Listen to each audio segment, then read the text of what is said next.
I used to believe that love was built on consistency, on the quiet gestures that stitched two lives together.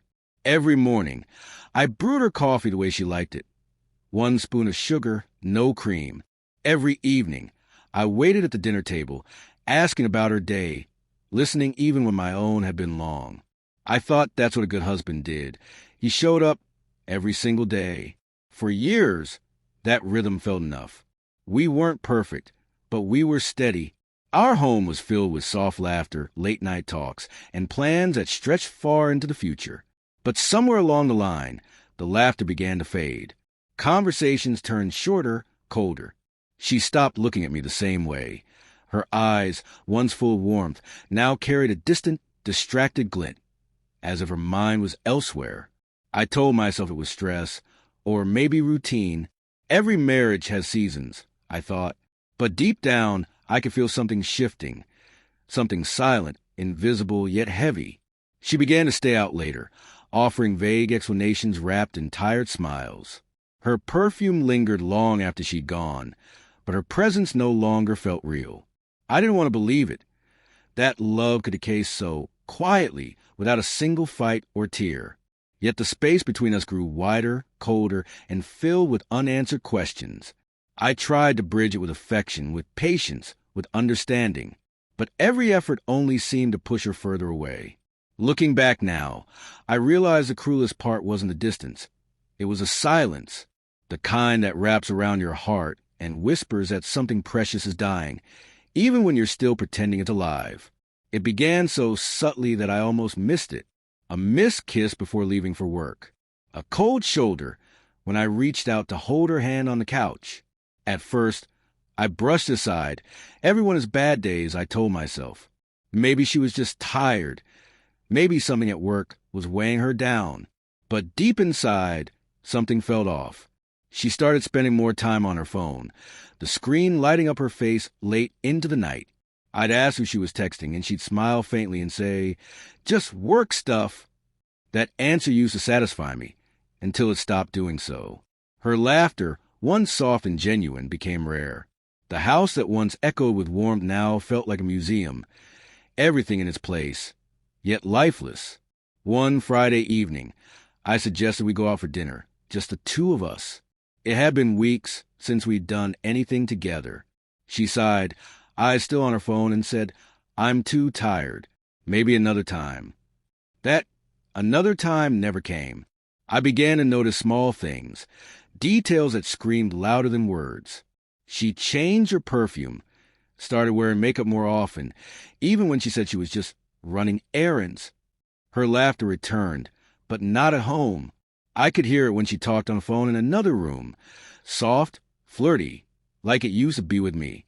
I tried to be patient. I told myself that love meant understanding, that every couple drifts apart sometimes. So I planned small surprises. Her favorite flowers, a dinner reservation at the place we first met. But when I gave her the bouquet, she looked at it blankly and said, "You didn't have to." No smile, no spark, just distant politeness. That night, I lay awake beside her, listening to her quiet breathing.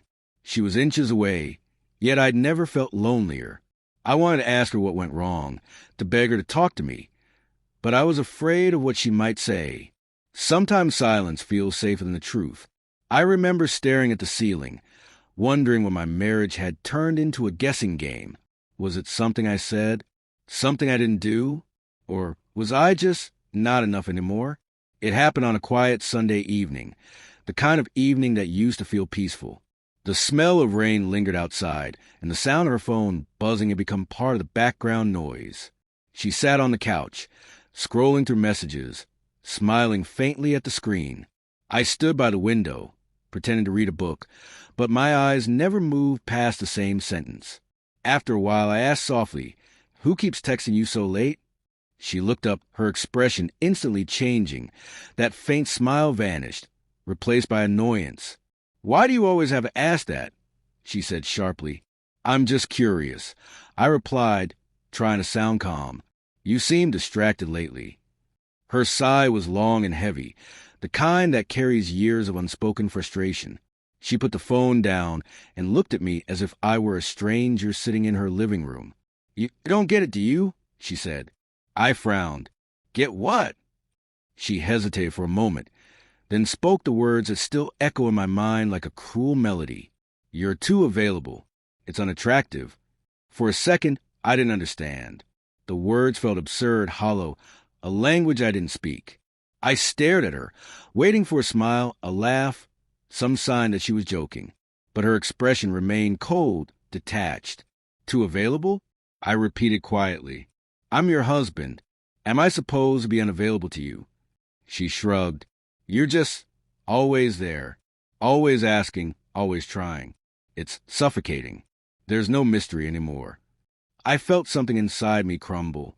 I had spent years believing that love meant presence, not absence, that being there was a very proof of devotion. But to her, it had become a flaw. I didn't shout. I didn't accuse. I simply sat down, the weight of her words sinking into me like stones in water. She picked up her phone again, her attention drifting away as if the conversation had ended. That night, I couldn't sleep. Her words kept echoing in my head, over and over, too available, unattractive. I lay in the darkness, wondering when love became a game of restraint and distance. I thought about all the moments I'd been there for her, every smile, every comfort, every sacrifice. And for the first time, I realized that maybe being a good husband wasn't enough for someone who had already stopped wanting one. After that night, everything between us changed, or perhaps it simply became clearer. She stopped pretending to care, and I stopped pretending not to notice. The distance between us was no longer invisible. It had shape, weight, and a chilling silence that filled every corner of our home. She began spending more time at work. Late meetings, sudden weekend conferences, vague explanations that carried no conviction.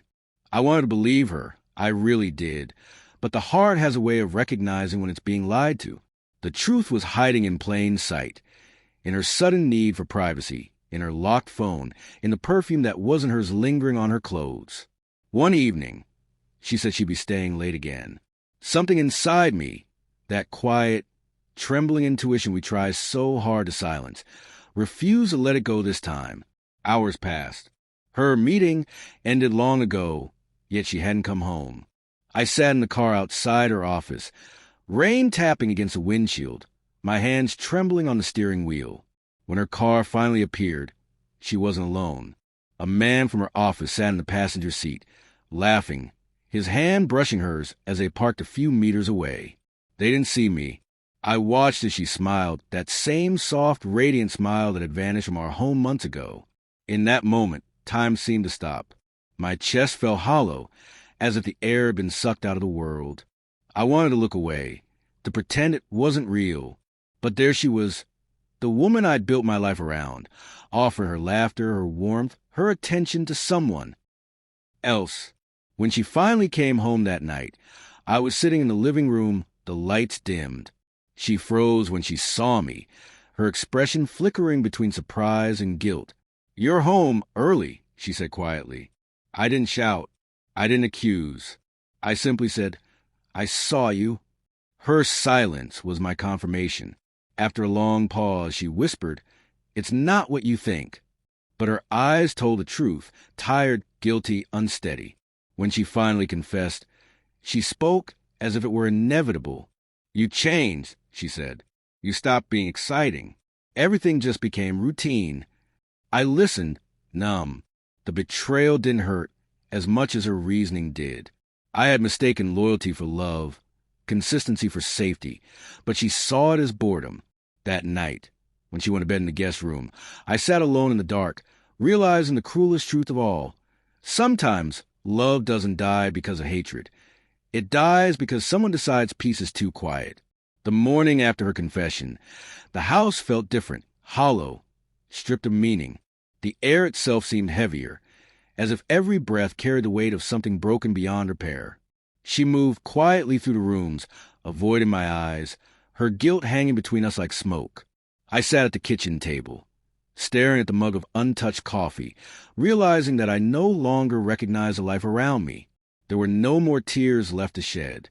What remained was something colder, sharper, clarity. I finally saw the truth I had been avoiding for months. Love cannot survive where respect has died.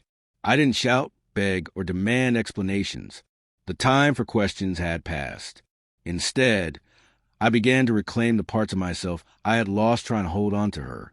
That morning, I called the bank and had her cards blocked. The joint accounts that once symbolized trust now represented betrayal.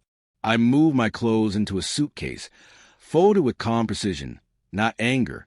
When she walked into the room, she froze. "What are you doing?" she asked, her voice trembling slightly. "I'm giving you what you wanted," I said softly. "Freedom, space, excitement, whatever name you prefer." She blinked, confusion flashing across her face. She had expected me to fight, to plead, to make this easier for her guilt to bear. But I had no fight left, only resolve. "I didn't mean for it to end like this," she whispered. I looked at her, really looked, and saw not the woman I married, but a stranger wearing her face. "Neither did I," I replied, "but you ended it long before today." I left the house that day with nothing but my suitcase and a silence that finally felt peaceful. No dramatic goodbyes, no slamming doors, just quiet acceptance. At the lawyer's office, I signed the divorce papers without hesitation. My hands were steady. My heart, though bruised, felt lighter than it had in months. Later that night, in a small rented apartment overlooking the city, I sat by the window and watched the rain fall. The same rain that had once accompanied my doubts. This time it didn't sting. It felt cleansing, almost merciful. She had said I was too available, too predictable. Perhaps she was right.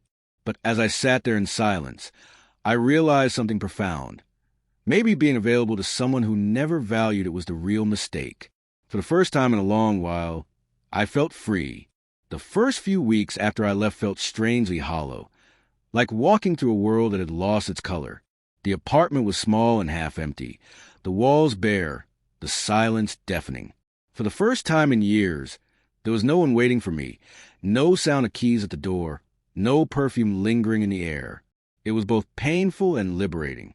In the beginning, I went through the motions of living. I worked, ate, slept mechanical, detached. But slowly, something inside me began to shift. The quiet that once terrified me started to feel like peace. I no longer had to second-guess every word I said or wonder why my love was enough. She tried to contact me a few times, at first through text, then through mutual friends. "Can we talk?" she wrote once. I stared at the message for a long time, my thumb hovering over the reply button, but there was nothing left to say. I had already heard everything I needed to, not in her words, but in her actions. When she realized I wasn't coming back, her messages turned softer, almost nostalgic. "I miss the way you used to care," she said once. I smiled bitterly at that. The irony wasn't lost on me. She missed the very thing she had called unattractive. I didn't respond. Some silences speak louder than closure. I began to rebuild, quietly. I reconnected with old friends I'd lost touch with during the years I'd spent revolving around her. I went for long walks, read books I'd never had time for, and learned to enjoy my own company again. The ache didn't vanish overnight. Heartbreak never does. But with every sunrise, it hurt a little less. One evening, I passed by the restaurant where we'd celebrated our anniversary years ago. Through the window, couples laughed and clinked glasses, their faces glowing under soft light. For a moment, I felt a pang of loss, not for her, but for the man I had been, the man who believed that love alone could fix everything. That night, as I walked home under city lights, I realized that pain, too, can be a teacher. It strips you bare, but it also shows you what you're truly made of. I was no longer the husband she called boring. I was a man rediscovering his worth, not through someone else's eyes, but through his own. Months passed. The seasons changed, and with them, so did I. What once felt unbearable slowly turned into a memory I could hold without pain. My life, though quieter, had regained its balance. There was no chaos, no constant guessing, just peace, steady and honest. Sometimes I still thought about her, not with anger, but with an unfamiliar calm. I wondered if she ever regretted what she'd done, If she missed the life we built, or the man who loved her beyond reason. Maybe she did. Maybe she didn't. It no longer mattered. What mattered was that I had finally learned to live without needing her approval to feel whole. One Sunday morning, I sat by the window with a cup of coffee. My coffee, brewed exactly the way I liked it. The same simple ritual that once revolved around her had become mine again. Outside, the world moved on. Children played in the street. Neighbors chatted over fences. Sunlight spilled across my floor. For the first time in a long time, I felt present. I thought about everything, the love, the lies, the silence. I realized that I had measured my worth through her happiness, believing that if I gave enough, loved enough, stayed long enough, it would be enough. But love cannot be begged into existence, and devotion cannot hold together what's already falling apart. Looking back, I understood now. I wasn't boring. I was consistent. I wasn't too available. I was loyal. The tragedy wasn't that I loved too much. It was that she mistook peace for emptiness and devotion for dullness. Sometimes, people crave the storm so badly that they destroy their own shelter just to feel the rain again. And sometimes, losing them is the only way to find yourself. That night, I wrote a single line in my journal. I thought I was a good husband, and I was. She just stopped being the right wife. I closed the notebook and smiled faintly. The pain had shaped me, but it no longer defined me. I had learned that love doesn't always end in forever. Sometimes it ends in freedom. And as the evening light faded, I whispered into quiet room, not with bitterness, but with peace. I wasn't boring. I was just loyal to someone who confused calm with emptiness. And with that truth, I finally let her go, not because I had to, but because I wanted to.